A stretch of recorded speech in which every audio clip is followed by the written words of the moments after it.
Praise the Lord. Good morning. అందరూ ఎలా ఉన్నారు? అందరూ బాగున్నారు అనుకుంటున్నాను. ఈరోజు ఒక చిన్న వాక్యం చదువుకుందాం.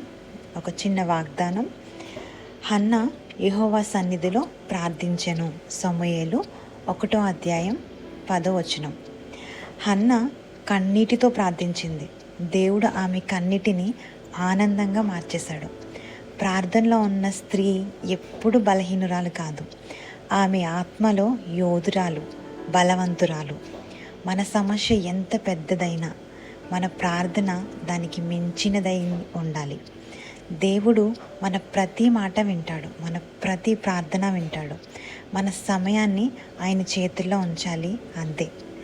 ఆయనకి అప్పగించేయాలి. ఇక చిన్న ప్రార్థన చేసుకుందామా? ప్రియమైన పరలోక తండ్రి, హన్నాలాగా మాకు కూడా విశ్వాసం ఇవ్వండి అయ్యా.